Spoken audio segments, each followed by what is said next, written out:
Et si je te disais que chacun de tes rêves cache un message? Ce ne sont pas de simples scènes fabriquées par ton subconscient. Tes rêves sont des portes spirituelles, soit Dieu te parle, soit l'ennemi t'attaque dans le silence. Le danger, c'est de ne pas discerner la différence.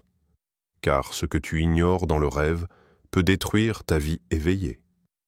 Dans cette vidéo, je vais te dévoiler 14 types de rêves qui sont en réalité des attaques biennement spirituelles déguisées.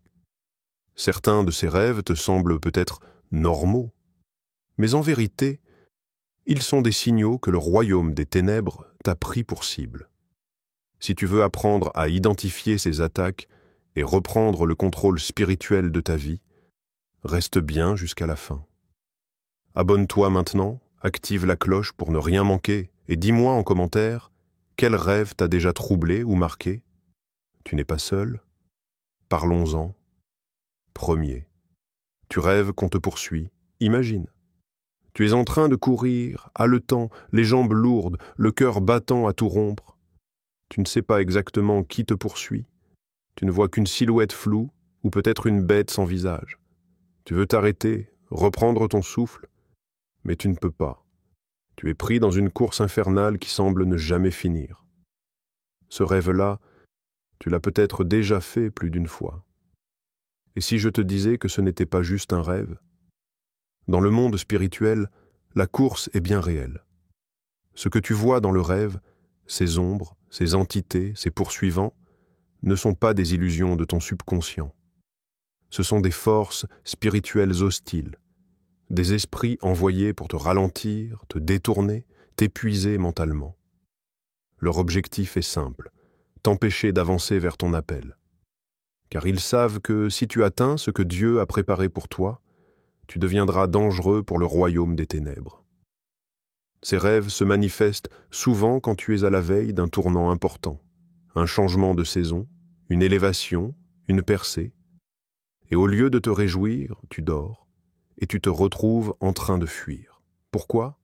Parce que l'ennemi sait ce que tu portes en toi, et il cherche à créer un climat de peur dans ton esprit, même pendant ton sommeil.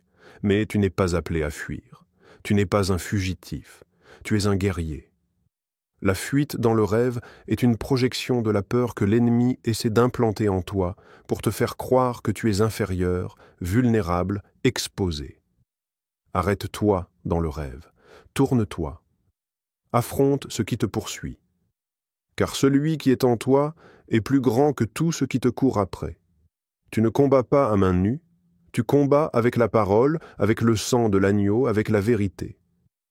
Alors déclare avec autorité: je ne fuirai plus. Je me tiens ferme par la puissance de Christ. Je suis plus que vainqueur. Deuxième, tu fais des rêves sexuels avec des inconnus. Il y a des rêves qui paraissent agréables à la surface, mais qui, dans le monde invisible, sont des pièges mortels. Les rêves de relations sexuelles en font partie. Peut-être que tu t'es réveillé plusieurs fois avec un mélange de plaisir, de gêne ou de confusion, te demandant « Pourquoi ai-je rêvé de ça ?» Ces rêves ne sont jamais anodins. Ils sont conçus pour être séduisants afin que tu n'y opposes aucune résistance. Mais en réalité, chaque contact sexuel dans le rêve est une transaction spirituelle. L'ennemi ne cherche pas ton plaisir. Il cherche à t'implanter un lien invisible, un pacte impie, une alliance démoniaque qui donne à des esprits le droit légal d'entrer dans des zones de ta vie. Tu te demandes pourquoi ta vie sentimentale est un chaos, pourquoi tu ressens un blocage constant dans tes finances ou pourquoi tu n'arrives pas à progresser spirituellement. Reviens à ces rêves. Là où tu as été touché sans ton consentement conscient. Parce que, oui, même en dormant, ton esprit peut être manipulé si tu ne te protèges pas. Ce n'est pas un hasard si certaines personnes se sentent vidées, déprimées, irritables ou malades après ce type de rêve. Ce sont les résidus d'un contact spirituel impur, des chaînes invisibles qui pèsent lourd, même sur un corps éveillé. L'ennemi cherche à contaminer ton alliance avec Dieu, à profaner ton intimité, à voler ta pureté spirituelle. Et tant que ce lien n'est pas brisé, il peut revenir, nuit après nuit, s'infiltrer dans tes pensées et construire un mur entre toi et ta destinée. Ce que tu dois faire, pas de silence, pas de honte, agis, parle, renonce, détruis. Déclare avec force: je détruis toute alliance formée dans le rêve, au nom puissant de Jésus. Que toute connexion impure soit brisée par le feu du Saint-Esprit. Je suis lavé, restauré, libéré. 3e. Tu manges dans tes rêves, tu es à table, devant toi, des plats appétissants. Peut-être même servis avec générosité, comme si tu étais un invité d'honneur. Le décor est étrange, les visages flous, mais tu manges. Tu ne poses pas de questions parce que dans le rêve, tout semble normal, sauf que rien ne l'est. Dans le monde spirituel, la nourriture n'est jamais neutre. Ce que tu consommes en rêve est un acte d'acceptation.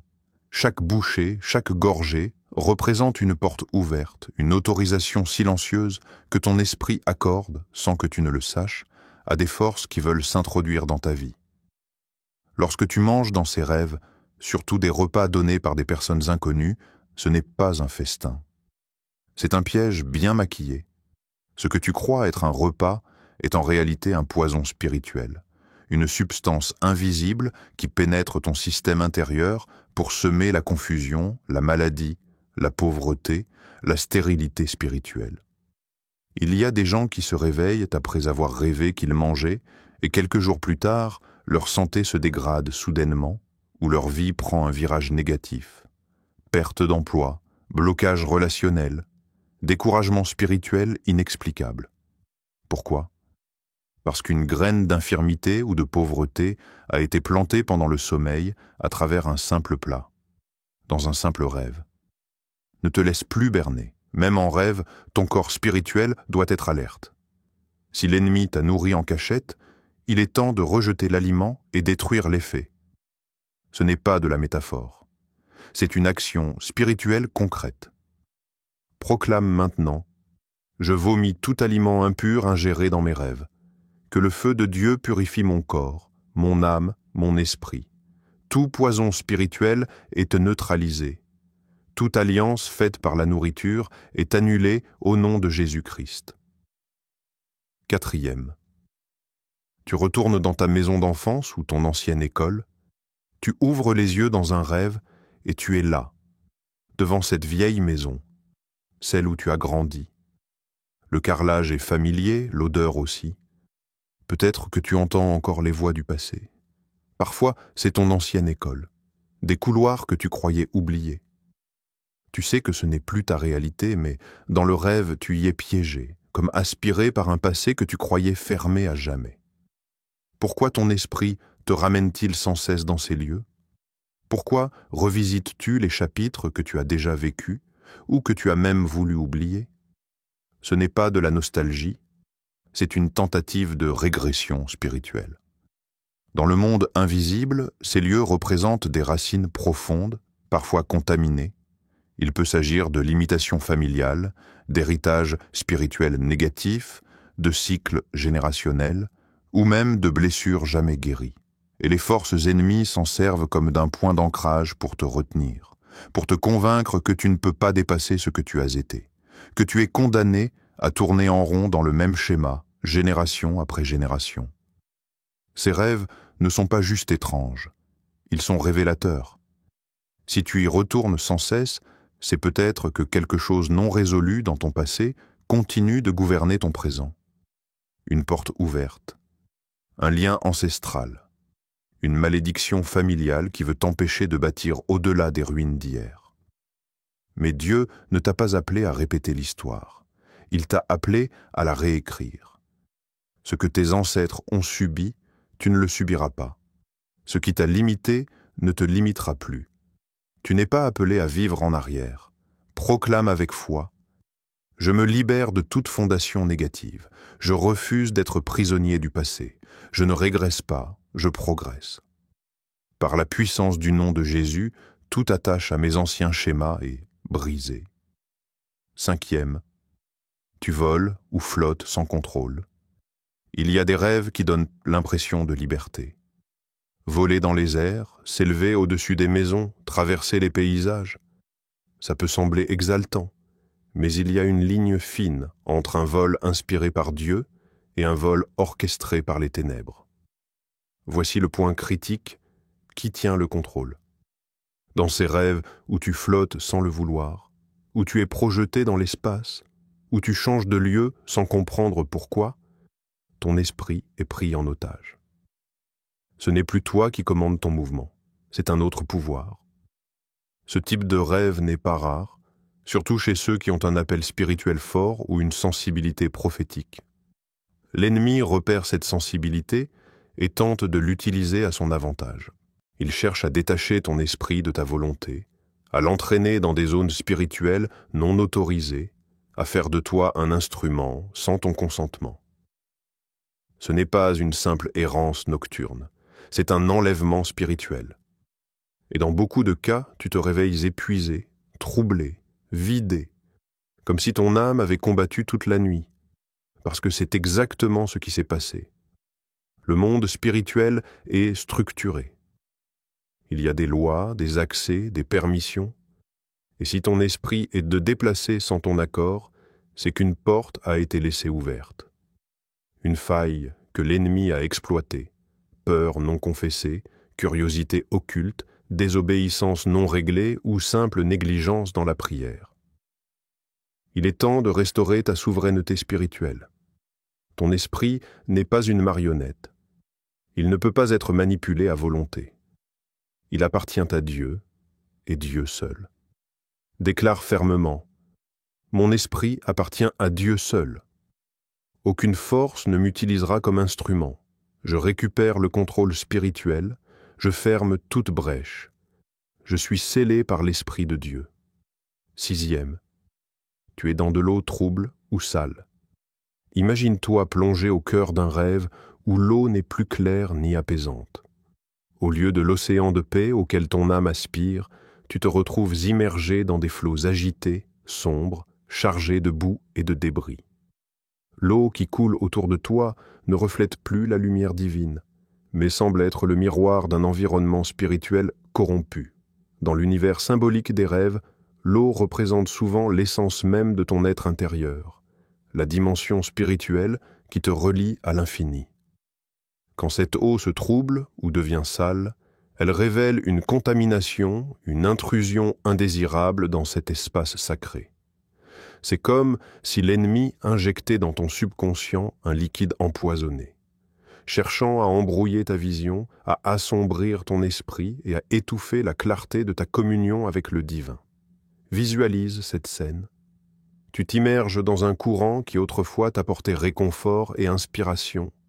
Et maintenant, tu sens la présence oppressante d'une force négative.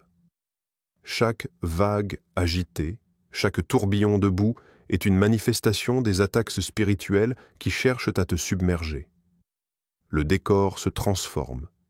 Ce qui était jadis une rivière paisible devient le théâtre d'un combat silencieux entre la lumière et l'obscurité. Ce rêve est un appel urgent, une alerte qui te demande de prendre conscience de la pollution spirituelle qui peut s'insinuer dans ta vie éveillée. Le symbole de l'eau trouble t'invite à examiner les éléments qui contaminent ton environnement spirituel. Peut-être est-ce la présence d'influences néfastes, de doutes persistants, ou de liens spirituels malsains qui cherchent à t'empêcher de briller comme tu devrais le faire. Ces attaques subtiles, même si elles se produisent pendant ton sommeil, laissent une trace indélébile, un voile sur la pureté de ton esprit. Pour chasser cette obscurité, il est essentiel de faire appel à la puissance purificatrice de Dieu. Il n'est pas seulement question de nettoyer ton environnement physique, mais de restaurer la clarté de ton âme, de ton esprit et de ton corps. Déclare avec ferveur et conviction que l'eau vive du Saint-Esprit lave mon âme, mon esprit et mon corps. Que chaque goutte de cette eau sacrée chasse la corruption et restaure la pureté en moi, au nom de Jésus-Christ. 7. Tu vois où parles à des morts? Ils apparaissent dans tes rêves avec un visage que tu connais, une voix qui t'apaise, des gestes familiers, ce sont ceux que tu as aimés, peut-être perdus. Ils viennent te parler, parfois te sourire, parfois même te donner des conseils. Et dans ton cœur, tu veux croire que c'est une visite, un message de l'au-delà. Une paix retrouvée, mais ce n'est pas eux. Ce ne sont pas les morts, ce sont des esprits imposteurs. Ce que tu vois dans ces rêves, ce sont des esprits familiers, des entités démoniaques déguisées en figures connues. Pourquoi ? Parce que ton cœur baisse la garde face à un visage aimé. Et pendant que ton émotion s'ouvre, ton esprit se fait attaquer. Ces entités viennent établir un contact illégal avec ton âme, un canal non autorisé par Dieu, un lien dangereux. Dieu ne t'envoie pas les morts pour te conseiller. Il ne ressuscite pas les ancêtres dans les rêves. Il parle par son esprit, par sa parole, par la révélation céleste. Et tout ce qui tente de prendre sa place, même sous un visage aimé, est un mensonge spirituel maquillé. Ces esprits te testent, te parlent, t'observent. Ils cherchent à implanter des idées, des fausses orientations, à détourner ta foi, à rallumer la nostalgie, à t'enchaîner à ton passé. Ce qui semble doux est en réalité une intrusion démoniaque déguisée en compassion. Si tu as reçu des messages de ces morts en rêve, comprends que tu n'as pas été honoré, tu as été ciblé. C'est une tentative pour ouvrir un portail, pour établir une communication qui ne vient pas du ciel, mais du royaume de l'ombre. Ne dialogue pas, ne pleure pas avec eux, ne les écoute pas. Lève-toi et déclare avec autorité spirituelle : je coupe toute communication avec les morts. Je renonce à tout lien établi dans le rêve. Je ferme la porte aux esprits familiers. Au nom puissant de Jésus, je n'écoute que la voix du Dieu vivant. 8. Tu perds des objets essentiels. Sac, clés, téléphone. Tu es dans ton rêve et soudain, tu réalises que tu as perdu quelque chose. Un sac, des clés, ton téléphone. Parfois même ton portefeuille, un document, un accessoire que tu portes toujours. Tu te mets à chercher, tu fouilles dans la panique, rien. Tu es en retard, bloqué, et tu ne sais même pas comment c'est arrivé. Ce type de rêve n'est pas insignifiant. Il ne parle pas d'oubli, mais de vol spirituel. Ce que tu portes dans le rêve représente ce que tu portes dans la vie réelle. Ton appel, ton accès, ton autorité, ta provision, ton identité spirituelle. Et si ces objets disparaissent dans le rêve, ce n'est pas un hasard. Quelqu'un les a pris. L'ennemi est un voleur. Il ne frappe pas avec fracas. Il agit dans le silence. Il attend que tu sois distrait, spirituellement désarmé, pour te dérober des choses essentielles. Pas physiquement, mais dans l'invisible. Et ce qu'il vole là-bas produit du manque ici-bas. Tu te réveilles en oubliant ce détail, mais quelques jours plus tard, les signes se manifestent, confusion mentale, désorganisation, portes qui se ferment, opportunités perdues sans raison logique. Pourquoi ? Parce qu'un symbole de ton autorité a été arraché dans le rêve. Perdre des clés, c'est perdre l'accès. Un téléphone, c'est la voix, la communication, les connexions stratégiques. Un sac, c'est ta provision, tes ressources, ta stabilité. Tu crois rêver, mais tu vis une attaque ciblée. Ne reste pas passif. Ne laisse pas l'ennemi s'enfuir avec ce qui t'appartient. Car la parole dit que quand le voleur est identifié, il doit rendre 7 fois plus. Déclare avec force, debout dans l'autorité du royaume, « Je récupère tout ce que le voleur spirituel a pris, qu'il restitue 7 fois plus selon la parole. Mon autorité m'est rendue, mes accès sont ouverts, mes ressources restaurées. Au nom de Jésus. » 9. Tu es en retard ou tu rates des rendez-vous importants ? Tu arrives ? Trop tard. La salle est vide. L'avion a décollé. Le rendez-vous est passé. Il y avait une réunion, un appel, une opportunité, mais tu n'étais pas là. Pas à temps, pas prêt. Et même si tu cours dans le rêve, tu n'y parviens jamais. Tu t'es déjà réveillé avec ce goût amer d'avoir raté quelque chose que tu ne comprends pas. Ce rêve te poursuit peut-être plus que les autres, parce que dans le fond, tu le vis aussi dans la réalité. Ces rêves sont plus subtils que les cauchemars visibles. Ils sont silencieux, mais destructeurs. Ce n'est pas une attaque frontale, c'est un sabotage temporel. L'ennemi ne te frappe pas, il te décale. Juste assez pour que tu rates ce que Dieu avait préparé à un moment précis. Dans le royaume de Dieu, chaque percée a son heure. chaque faveur, chaque réponse, chaque visitation divine est rattachée à une saison. Et si l'ennemi ne peut pas l'annuler, il va tenter de te faire rater l'instant, t'endormir dans l'esprit, te ralentir dans la prière, te rendre inattentif jusqu'à ce que tu arrives après. C'est exactement ce qui s'est passé avec Daniel.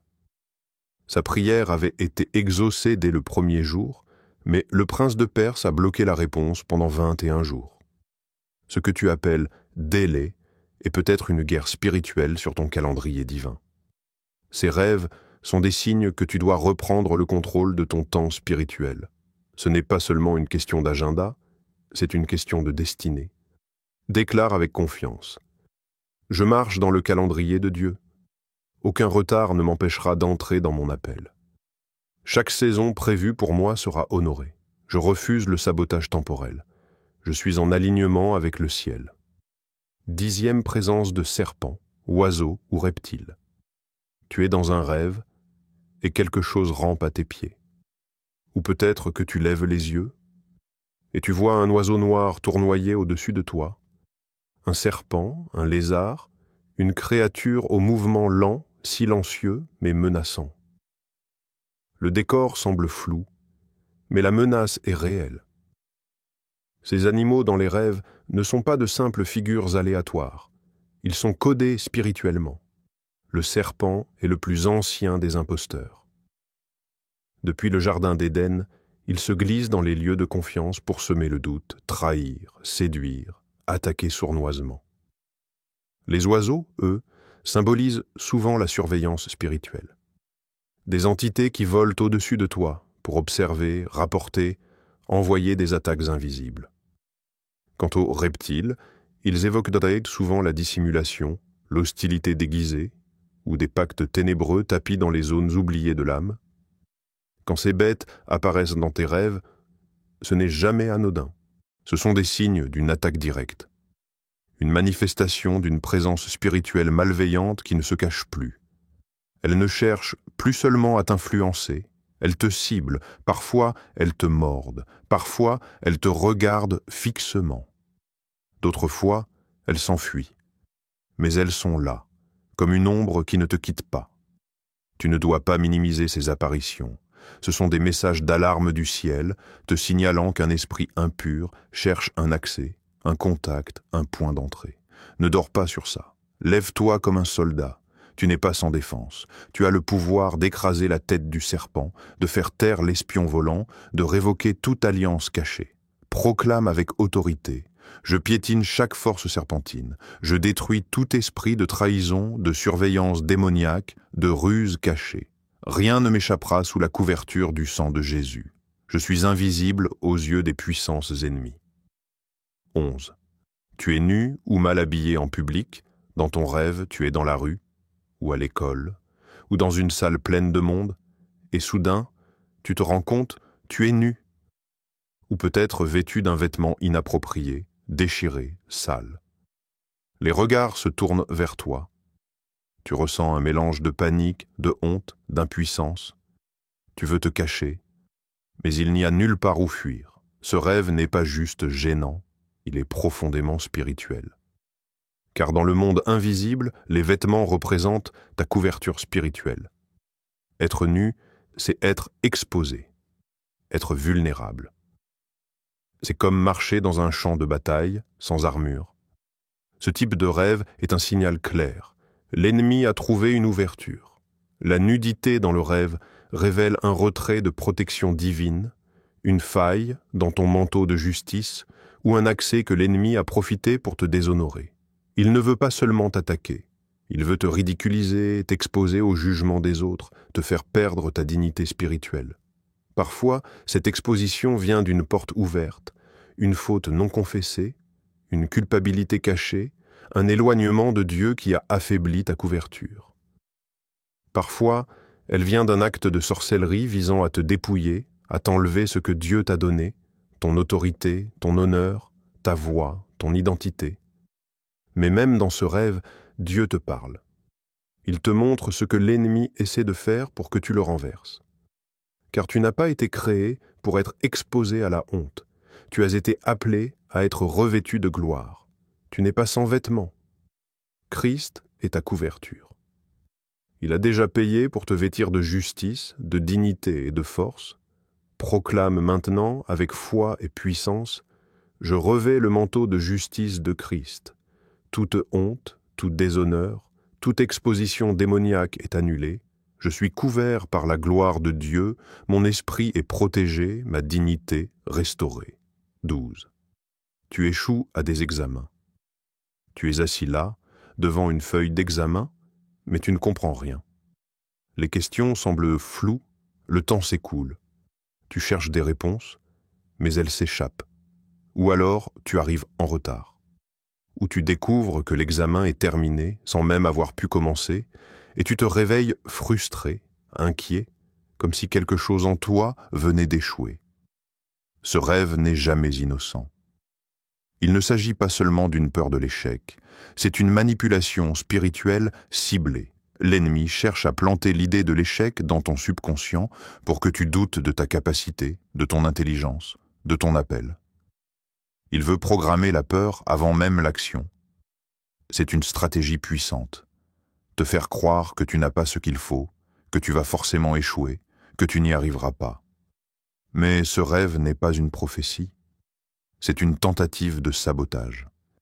Car l'ennemi voit ce que tu es sur le point de faire, franchir une étape, recevoir une promotion, accéder à une nouvelle dimension de ta destinée.